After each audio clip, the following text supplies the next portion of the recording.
नमो भगवते वासुदेवाय ॐ तत्सत् परमात्मने नमः। ॐ गुरुभ्यो देभ्यो नमः। ॐ सरस्वत्यै नमः। ॐ भैरवाय नमः। ॐ दुर्गादेवै नमः। ॐ हनुमते नमः। विघ्नेश्वराय वरदाय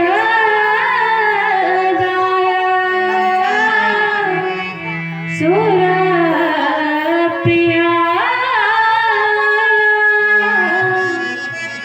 लंबोदराय सकलाय जगद्धिताय नागाननाय स्मृतियाज्ञविभूषिताय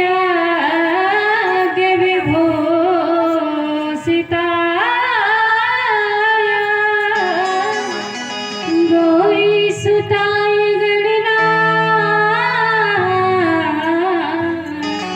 नमो नमस्ते। ब्रह्मानन्दं परमसुखदं केवलं ज्ञानमूर्तिं द्वन्द्वातीतं तत्त्वमस्यादिलक्ष्यम् एकं नित्यं विमलमचलं सर्वधी साक्षिभूतं भावातीतं त्रिगुणरहितं सद्गुरुं तं नमामि।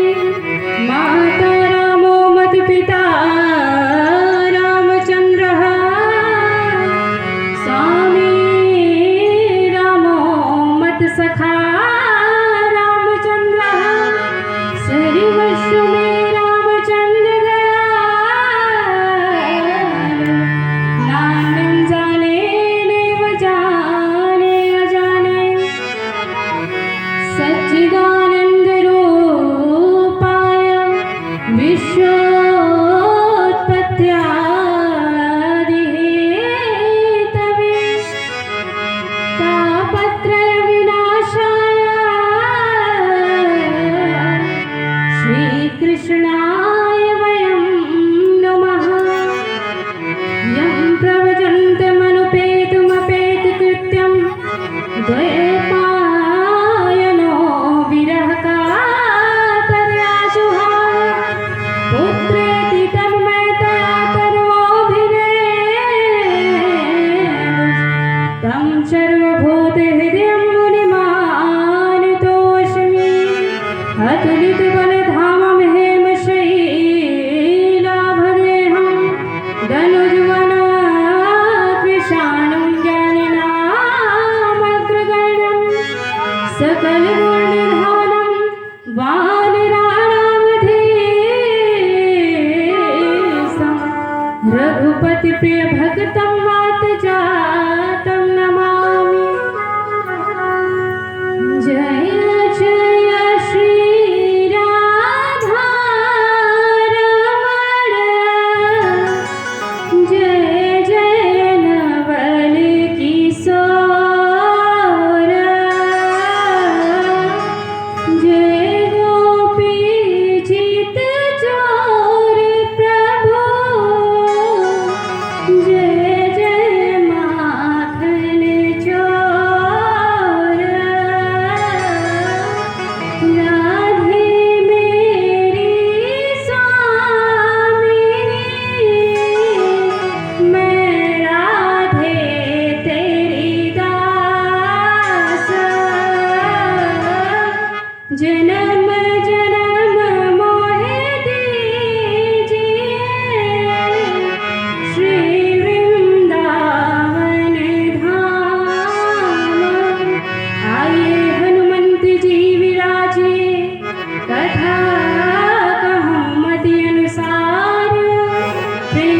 सहित गादी धरो विराजिए पवन कुमार।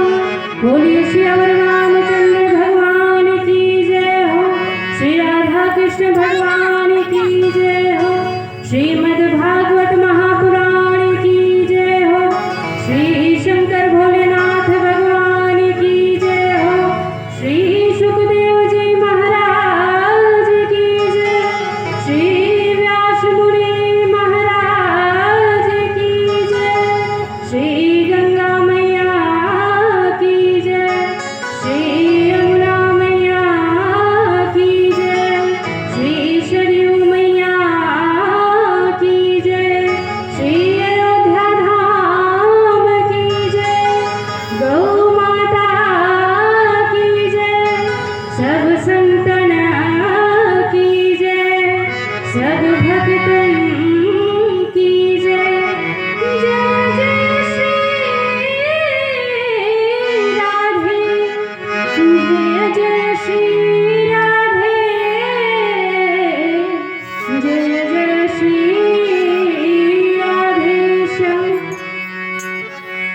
अनंत बलवंत हनुमंत लाल जी के चरणों में कोटि शत प्रणाम करते हुए अकारण करुणा वरुणालय भक्त वांछित कल्पतरु तड़दित विरिंदित पीताम्बरधारी श्री बालकृष्ण लाल श्रीयावर रामचंद्र जी के चरणों में बारंबार प्रणाम करते हुए श्रीमद् भागवत जी के चरणों में बारंबार नमन करते हुए संत शिरोमणि श्री 1008 श्री ज्ञानेश्वरानंद जी महाराज, श्री बजरंगदास जी महाराज, श्री संपूर्णानंद जी महाराज जी के चरणों में प्रणाम करते हुए समागत समुपस्थित समस्त श्रद्धालु भक्तजन, विद्वान जन, आदर्श चरित्र, करुणामय, त्यागमय, ममतामय, सतियों के पथ का अनुगमन करके चलने वाली माताएं एवं संगीतकार भाईजन, आप सभी को व्यासपीठ से जय श्री कृष्ण। श्रीमद् भागवत की कथा को श्रवण करने से पूर्व श्री भोलेनाथ जी का ध्यान करते हैं। एक बेलपत्रं एक पुष्पं एक लोटा जल की धार, दयालु रिझ के देते हैं चंद्रमालिन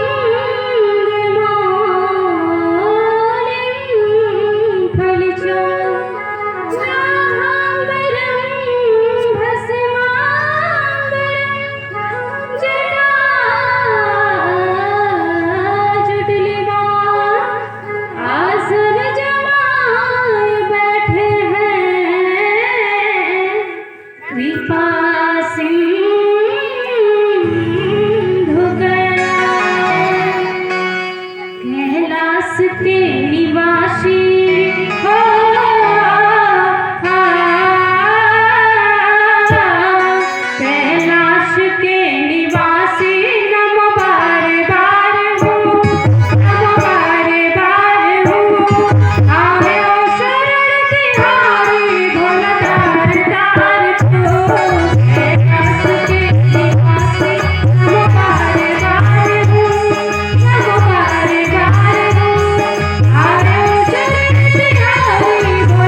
ये परम सौभाग्य है जो हमको आपको आज से 5 दिन तक श्रीमद् भागवत रूपी संगम में गोते लगाने का अवसर प्राप्त हुआ है। सज्जनों, यह श्रीमद् भागवत की कथा इस कलयुग में तो साक्षात भगवान श्री कृष्ण का एक रूप है, क्योंकि जब भगवान श्री कृष्ण इस धराधाम को छोड़कर जाने लगे, जब उन्होंने अपनी लीला संपन्न कर ली और उसके बाद जब वो गोलोक धाम जाने को तैयार हुए, तब उद्धव जी उनके चरणों में गिरकर बोली कि हे प्रभु, आप इस धराधाम को जब छोड़कर चले जाएंगे तब तो घोर कलयुग आने वाला है और लोगों का कल्याण कैसे होगा? किस चीज से लोगों का कल्याण होगा?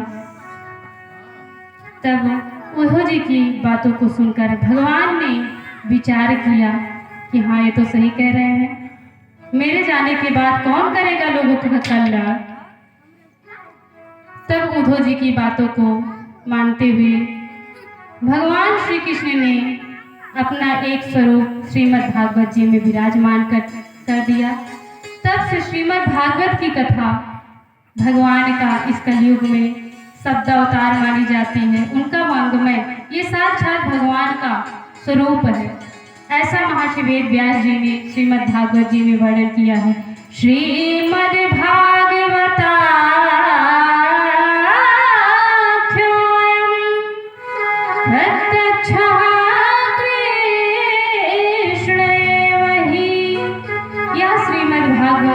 इस कलिकाल में भगवान की प्रत्यक्ष प्रतिमूर्ति है और इसके श्रवण से सारे पाप नष्ट हो जाते हैं। श्रीमद् भागवत की कथा ऐसी महान कथा है कि जिसको सुनने से प्रेत तक की भी मुक्ति हो जाती है, महाप्रेत को भी मोक्ष प्रदान हो जाता है। क्योंकि जब सनत कुमार जी महाराज श्री नारद जी महाराज ने सनत कुमारों के द्वारा जब श्रीमद् भागवत जी की कथा कराई भक्ति ज्ञान और वैराग्य की निमित्त के लिए, तब सनत कुमार जी महाराज नारद जी को कथा का वर्णन कर ही रहे थे कि नारद जी ने कहा, महाराज आप हमें ये बताइए कि श्रीमद् भागवत की कथा को श्रवण करने का अधिकारी कौन है? इस कथा को कौन सुन सकता है? यदि कोई भक्त व्यक्ति श्रीमद् भागवत की कथा को श्रवण करके मोक्ष पाता हो तो इसमें कोई आश्चर्य नहीं। कोई ज्ञानी व्यक्ति भी श्रीमद् भागवत की कथा को श्रवण करके मुक्ति पाए तो इसमें भी कोई आश्चर्य नहीं। परंतु क्या कभी कोई पापी व्यक्ति इस श्रीमद् भागवत को श्रवण करके सुन करके मोक्ष पा सकता है? हमें बताइए। तब श्री सनत कुमार जी महाराज बोले कि हे नारद, ये मानवः पाप कृतास्तु सर्वदा सदा दुराचाररता विमार्गाः क्रोधाग्निदग्धाः कुटिलाश्च कामिनः सप्ताह यज्ञेन कलो पुनन्ति ते। ये मानवः पाप कृतस्तु सर्वदा। हे नारद जी, जो मानव हमेशा पाप कर्म करता रहा हो, सदा दुराचार रता विमार्गा, जो सदा दुराचार करता रहा हो, गलत मार्गों पर चलता रहा हो, ऐसा क्रोधाग्निदग्धा क्रोध रूपी अग्नि में जलता हुआ कुटिलाश कामना, जो कुटिल हो, कामी हो, ऐसा व्यक्ति भी सप्ताह यज्ञेन कलौ पुनन्ति। यदि 7 दिन तक श्रीमद् भागवत कथा का श्रवण करे तो उसके जीवन में परिवर्तन आ जाता है, उसका मन पवित्र हो जाता है। यहाँ तक कि सत्येन हीना प्रतिमा त्रिदूषिका इदृष्णा कुलश्चाश्रमधर्म वर्जिताः ये गम्भिकामशरणोऽपि हिंसका सप्ताह यज्ञेन कलो पुनन्ति ते। यहाँ तक कि जो सत्य से हीन है, जो सत्य नहीं बोलता है, झूठ पर झूठ बोलता है और प्रतिमातृ दूष का, जो माता पिता की निंदा करता हो, बुराई करता हो, उनकी सेवा न करता हो, उन्हें प्रताड़ित करता हो, भला बुरा कहता हो, ऐसा दंभी व्यक्ति भी यदि 7 दिन तक किसी विद्वान व्यक्ति से श्रीमद् भागवत कथा का श्रवण कर ले तो निश्चित ही उसके जीवन में परिवर्तन आ जाता है, उसका मन पवित्र हो जाता है। यहाँ तक कि जो व्यक्ति पाप कर्म करते करते मर भी जाए और मरने के बाद भयंकर प्रेत भी बन जाए, यदि हम उसके नाम से भी श्रीमद् भागवत कथा का वाचन कराएं तो उस प्रेत की भी मुक्ति हो जाती है। सनत कुमार जी महाराज की ऐसी बातों को सुनकर नारद जी को आश्चर्य हुआ और बोले, महाराज ये बात तो मेरी समझ में नहीं आई। कोई पाप कर्म करते करते मर भी गया हो और मरने के बाद वो प्रेत भी बन गया हो और उसके नाम से कथा सुनाए तो कैसे मुक्ति होगी। तब श्री सनत कुमार जी महाराज ने नारद जी को बड़ी ही सुंदर कथा सुनाई और इस कथा को सुनने से सभी पाप नष्ट हो जाते हैं कि कैसे एक प्रेतात्मा भी श्रीमद् भागवत कथा को श्रवण करके मोक्ष पा सकता है। सनत कुमार जी बोले, हे नारद, तुंगभद्रा तटे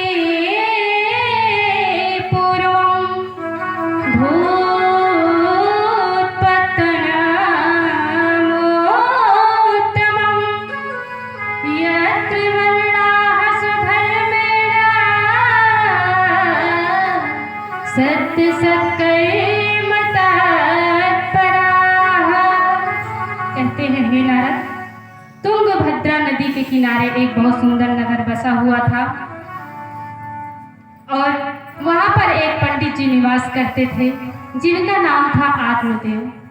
सज्जनों, आत्मदेव का अर्थ होता है कि जो अपनी आत्मा को देव बना ले, वही आत्मदेव हो। बोलो जय श्री कृष्ण।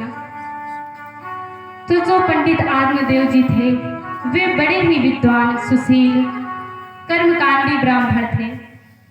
लेकिन जैसे सद्गुण संपन्न पंडित जी थे, बिल्कुल उनके विपरीत उनकी पत्नी थी और नाम भी बड़ा विचित्र था। उनका नाम था धुंधली देवी।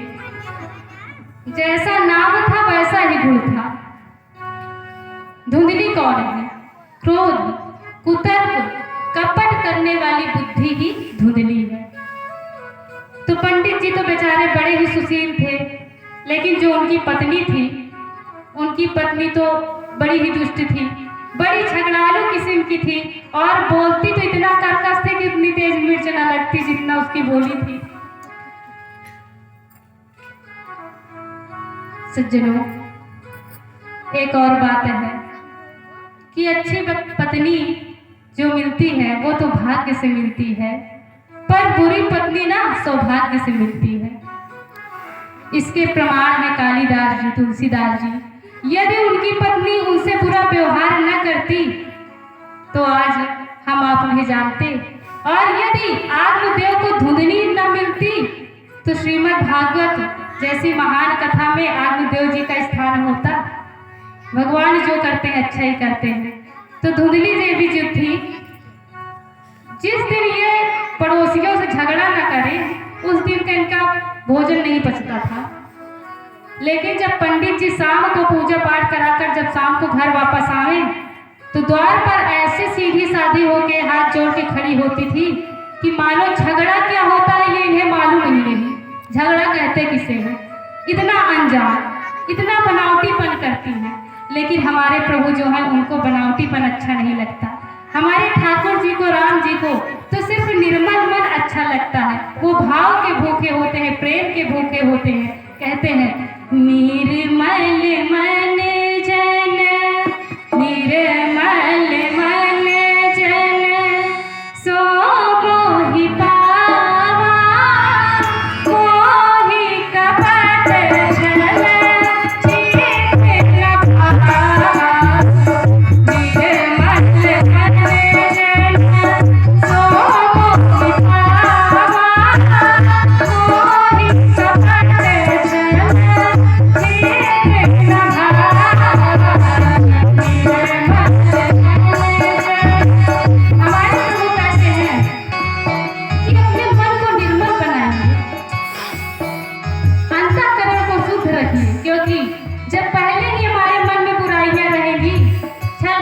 जैसे तैसे हमारा मन भरा रहेगा तब भगवान को तो उसमें बैठने के लिए स्थान ही नहीं मिलेंगे, तो जाएंगे कहाँ से हमारे हृदय में प्रवेश करेंगे।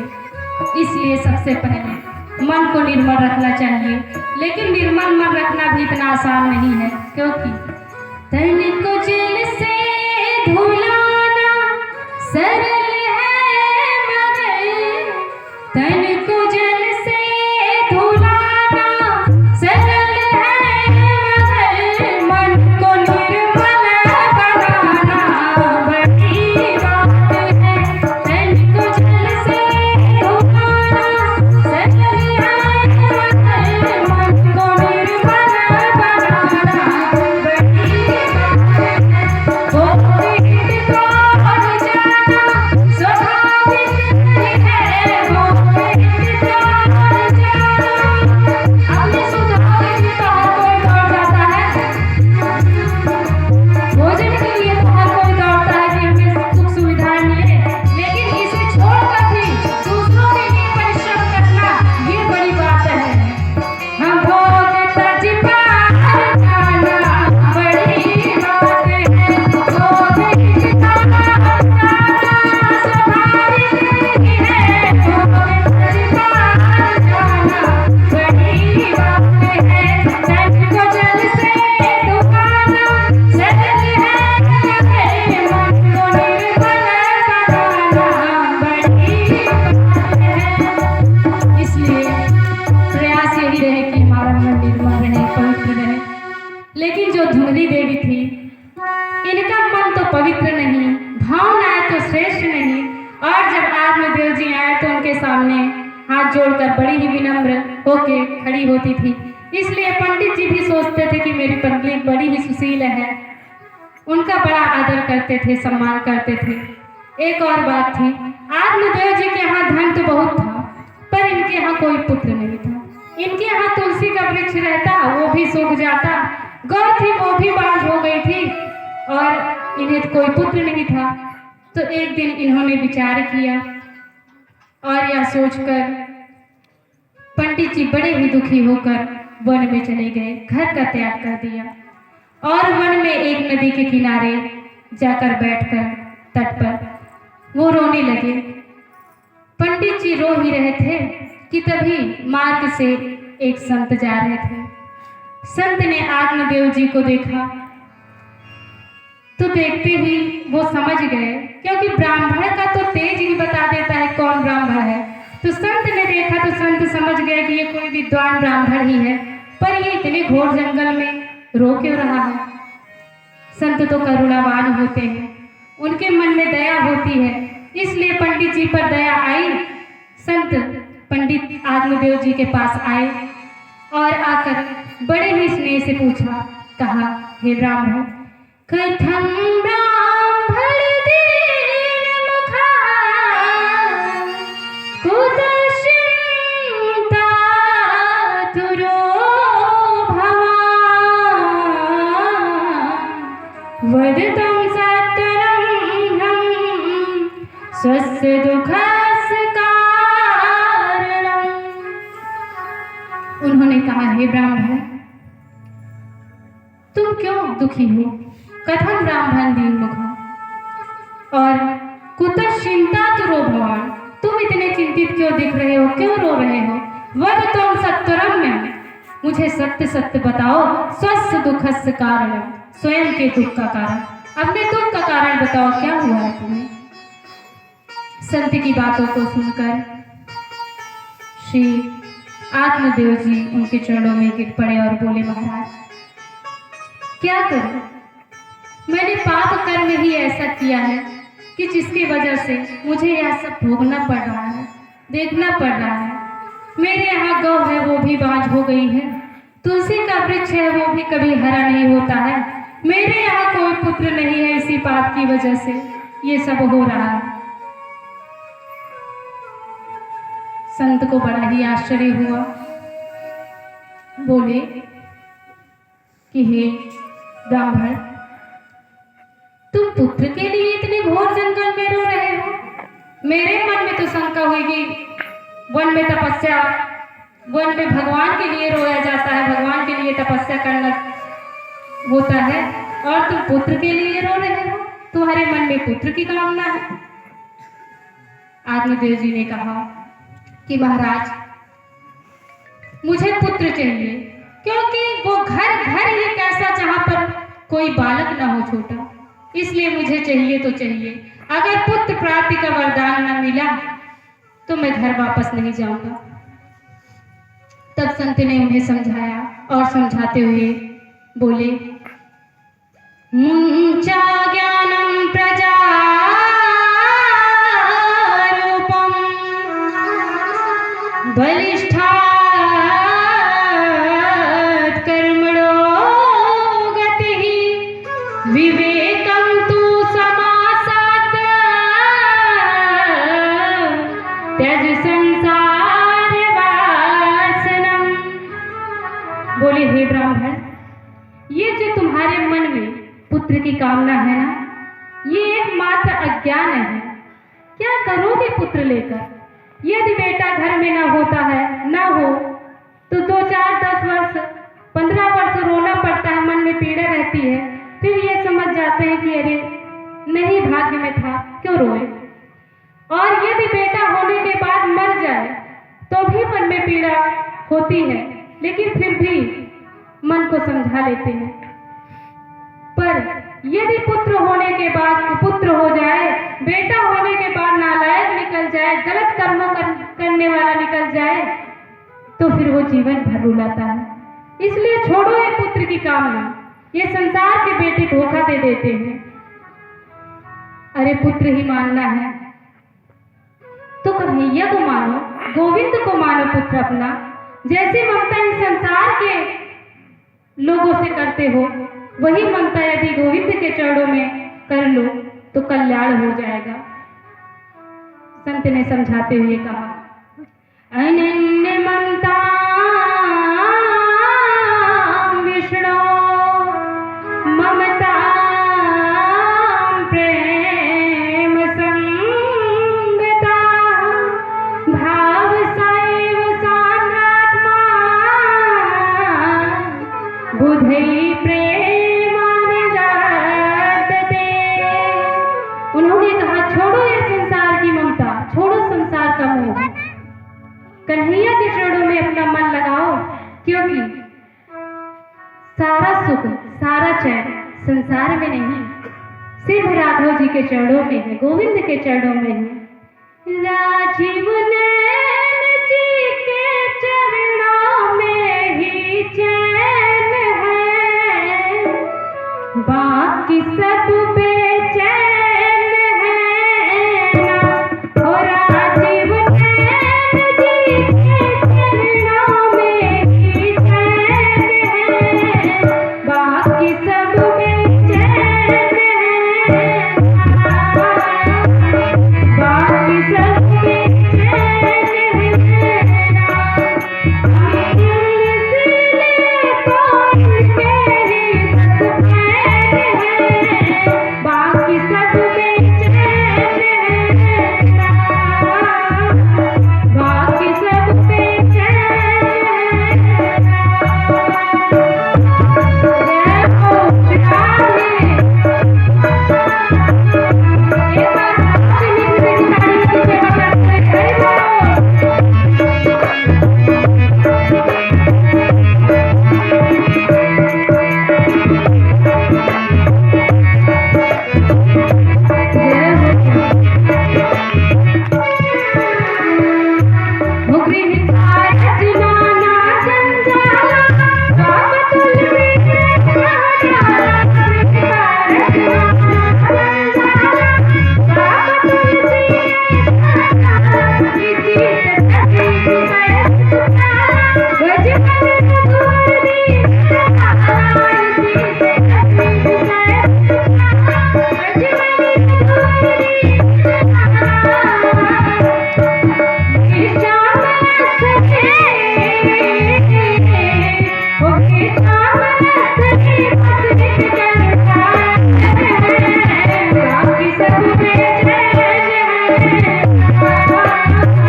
Yeah.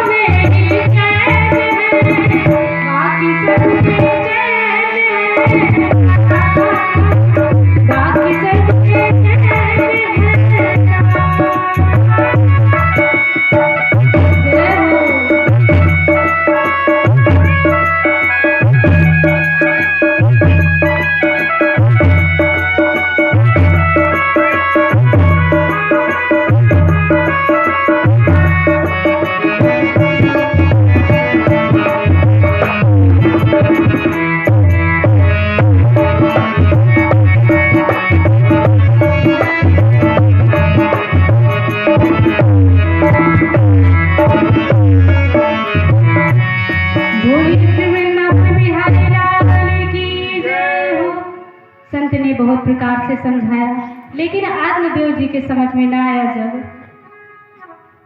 तब संत ने कहा, हे पंडित जी, मैंने तुम्हारी मस्तिष्क रेखा को देख लिया है। तुम्हें 7 जन्मों तक पुत्र का सुख नहीं है, क्यों भटक रहे हो? तब आत्मदेव जी रोने लगे और बोले, महाराज, यदि आज आपने मुझे पुत्र प्राप्ति का वरदान न दिया तो सत्य कहता हूँ आपके सामने ही अपने प्राणों को त्याग दूंगा, लेकिन वापस घर नहीं जाऊंगा। तब संत के हृदय में करुणा आ गई और उन्होंने आत्मदेव जी को एक फल दिया। बोले कि हे पंडित जी, इस फल को अपनी पत्नी को खिला देना, सुंदर पुत्र तुम्हारे घर जन्म लेगा।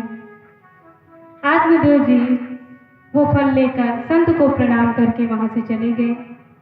संत ने सोचा कि प्रकृति को चुनौती देना ठीक नहीं है और मेरा जीवन भी अभी बाकी है, इसलिए संत ने स्वयं की देह का त्याग करके उसी फल में जाकर विराजमान हो गए।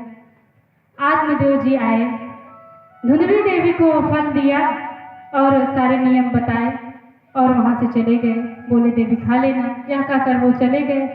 धुंधली देवी फल लेकर तर्क कुतर्क करने लगी। तभी उसकी सहेली आई। धुंधली ने सहेली से सारी बात बताई। बोली, ये बहन, जो नियम संत ने बताए, इस नियम का पालन करना तो मेरे बस की बात नहीं है।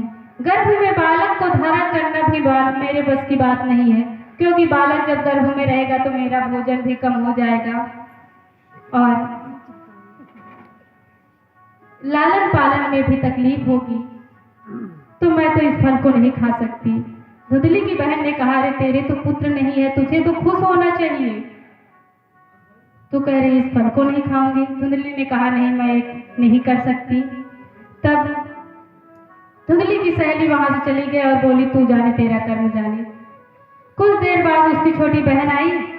धुंधली ने अपनी बहन से भी सारी बात बताई। तब उसकी बहन ने कहा कि बहना, कहीं फल खाने से पुत्र होता है और ये संत तो ढोंग करते हैं, कहीं फल खाने से पुत्र होगा? धुंधली ने कही, नहीं। धुंधली ने कहा, नहीं बहन, मान लो हो गया तो।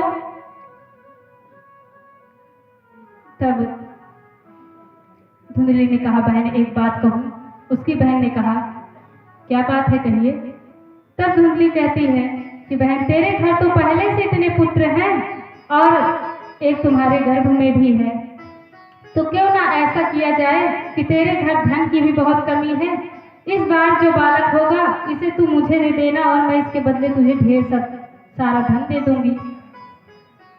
तब उसकी बहन ने कहा, ठीक है बहन, तेरा मेरा पुत्र क्या बांटा हुआ है, एक ही तो है। अब दोनों ने आपस में साठगांठ कर ली। समय आने पर धुंधली की बहन उसे बालक दे गई और धुंधली ने आत्मदेव जी से बता दिया कि मुझे पुत्र हुआ है। बेचारे सीधे साधारण ब्राह्मण थे आत्मदेव जी, वो धुंधली के इस कपट को समझ न सके और वो बड़े ही प्रसन्न हुए, बड़ा आनंद सो मनाया। धुंधली और उसकी बहन ने फल की परीक्षा के लिए उस फल को गाय को खिला दिया था, तो 3 महीने बाद गाय ने भी सुंदर पुत्र को जन्म दिया। वो तो संत का ही फल था, संत का स्वरूप ही उसमें था। तो इसलिए जो गाय के पुत्र थे उनका संपूर्ण शरीर मानव जैसा था, केवल कान थे गौ जैसे लंबे लंबे, और नाम हुआ गोकर्ण। बोलिए गोकर्ण महाराज की जय हो। धीरे धीरे दोनों बालक बढ़े। धुंधली ने अपने पुत्र का नाम धुंधकारी रखा। जब दोनों बड़े हुए तो गोकर्ण जी महाराज जो थे वो तो ज्ञानियों में जो था वो बड़ा ही दुष्ट निकला। गोकर्ण पंडितो ज्ञानी धुंधकारी महाखला। धुंधकारी बड़ा ही दुष्ट निकला। वो दूसरों के बालकों को चुपके से ले जाकर कुएं में डाल देता था, दूसरों के घरों में आग लगा देता था। उसका पूरा चांडाल का स्वरूप था और जुआ खेलता, शराब पीता, मांस मदिरा खाता था। और जब आत्मदेव जी उसे रोकते तो उन्हें भी डांट कर धक्का देकर चला जाता था। धुंधकारी के ऐसे व्यवहार को देखकर आत्मदेव जी एक दिन रोने लगे और उन्हें संत की बात याद आ गई कि सत्य कहा था संत ने कि कुपुत्र पुत्र से होने से बढ़िया है कि बिना पुत्र के ही रहे।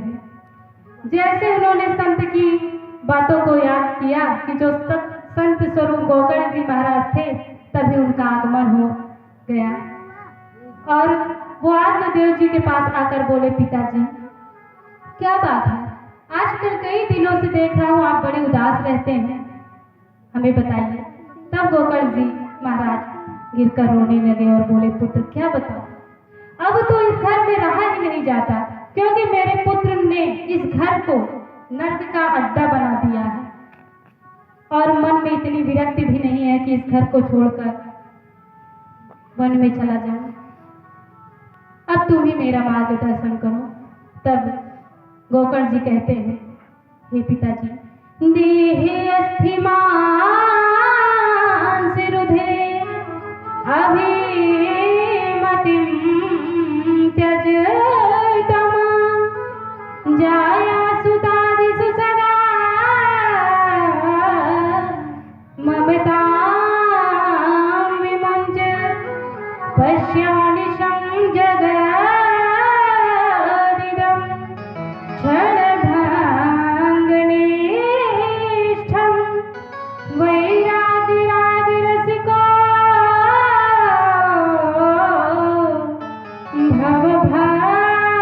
भवभक्तिनिष्ठः। कहते हैं, हे पिताजी, देहे अस्थिमान से रुधे, यह जो हड्डी मांस रक्त से बनी हुई शरीर है, इससे इतनी ममता क्यों? इस शरीर से जितने संबंध है, इतना मोह क्यों है इनसे? कौन किसकी पत्नी यहाँ, कौन किसका पुत्र, कौन किसका पिता, ये सब शरीर के रिश्ते हैं। इसलिए शरीर से अपना कर्तव्य निभाइए। ये नहीं कि आप अपना कर्तव्य छोड़कर वन में चले जाइए, ये भी उचित नहीं है। मानिए सबको, प्रेम सबसे करिए, पर मोह नहीं। प्रेम मोह में ये अंतर है कि प्रेम का अर्थ है कि हम किसी का बुरा न करें, सबके प्रति दया रहे, सबसे प्रेम करें, अच्छा व्यवहार करें। और मोह का अर्थ ये है कि जिसके बिना हम रह न पाए, जिसके दूर जाने पर हम जी न पाए, वो है मोह। सज्जनों, प्रेम जो है ये मुक्त करता है और मोह बांधता है। तो प्रेम संसार से करना चाहिए, संसार के जीवों से करना चाहिए, लेकिन मोह तो केवल गोविंद से करना चाहिए कि जिनके बिना हम रह ना बोले। बोलिए जय श्री कृष्ण। तो श्री गोकर्ण जी महाराज कहते हैं, पिताजी, शरीर के संबंध हैं तो शरीर के रिश्ते हैं, उन्हें शरीर से निभाएं और मन को गोविंद के चरणों में लगाएं। क्योंकि भजले प्राणी रे अज्ञानी, भजले प्राणी रे अज्ञानी, दो दिन की जिंदगानी वृथा क्यों भटक रहा है, वृथा क्यों भटक रहा है। भजले प्राणी रे अज्ञानी, दो दिन की जिंदगानी वृथा क्यों भटक रहा है,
उपदेश दिया गोकर्ण जी महाराज ने आत्मदेव जी को, और आत्मदेव जी के मन में विरक्ति हुई।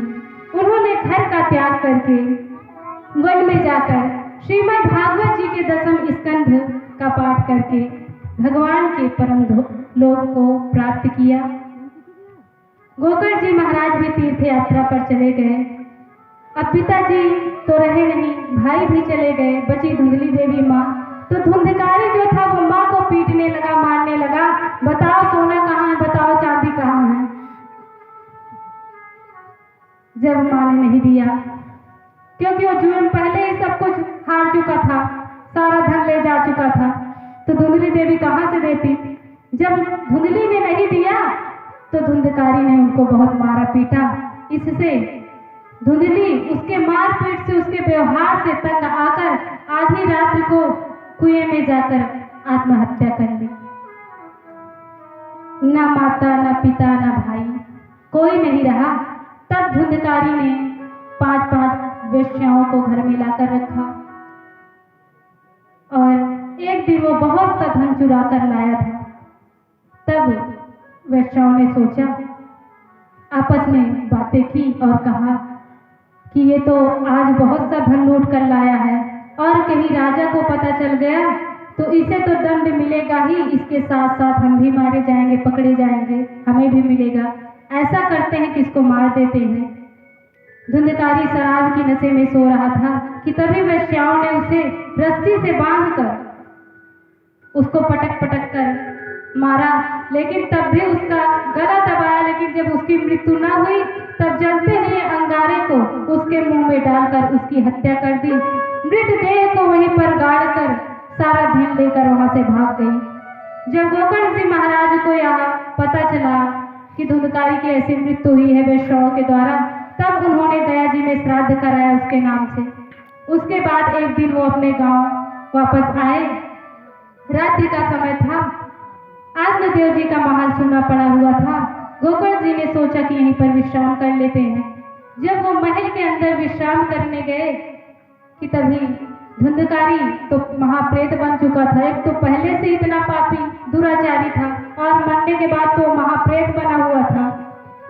तो धुंधकारी जो था वो कभी हाथी का वेश रखकर, कभी भैंसे का वेश रखकर, कभी कुत्ते का वेश रखकर आत्मदेव जी के सामने आए, डराए।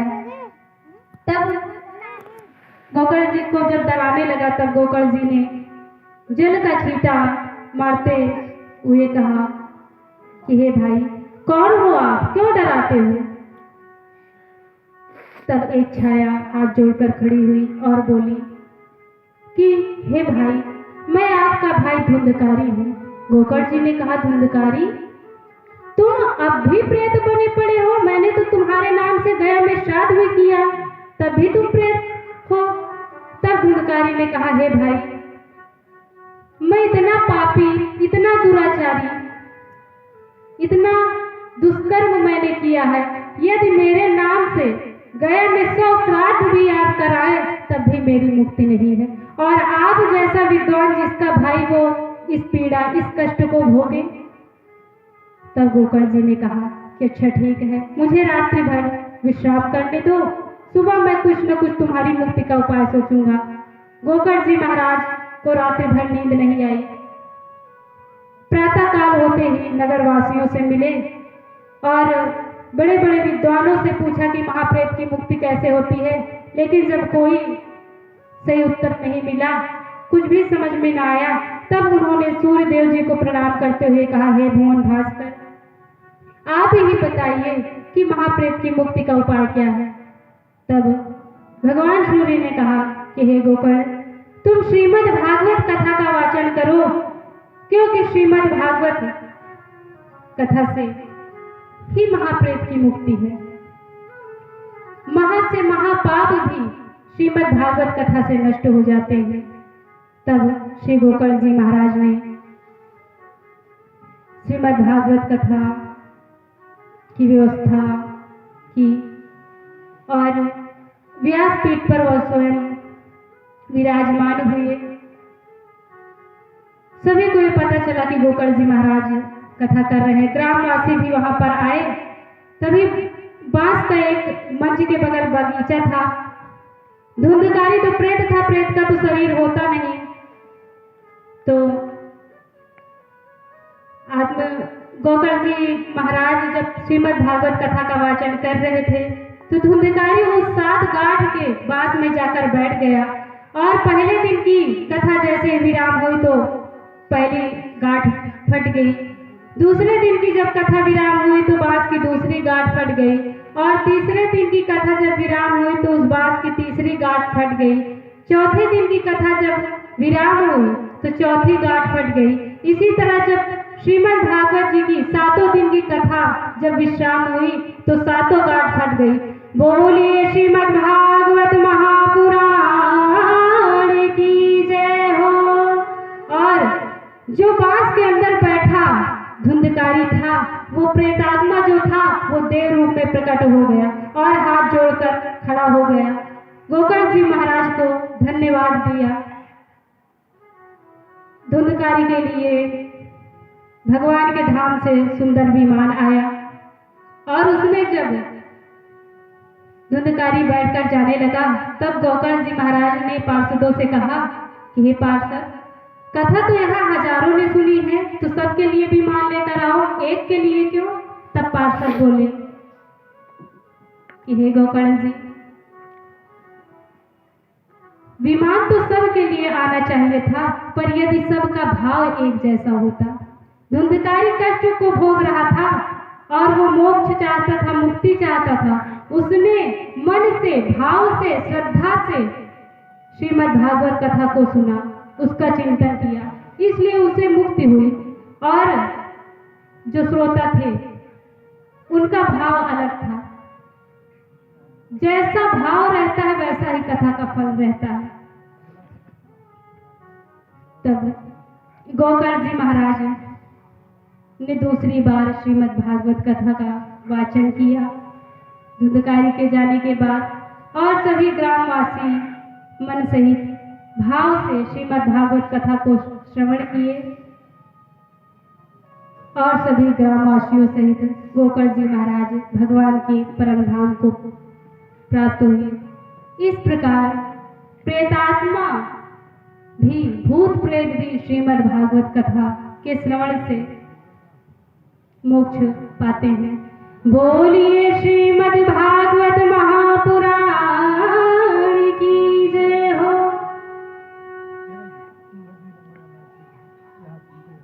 समय भी हो गया है। शेष कथा हम कल करेंगे। आइए भाव से भगवान के पावन नामों का संकीर्तन करें। सावरा मेरा सावरा, सावरा मेरा सावरा, सावरा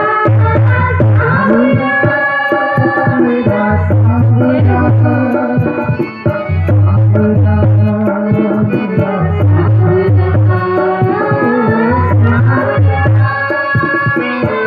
सावरा।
बहुत सुंदर ढंग से अभी हम लोग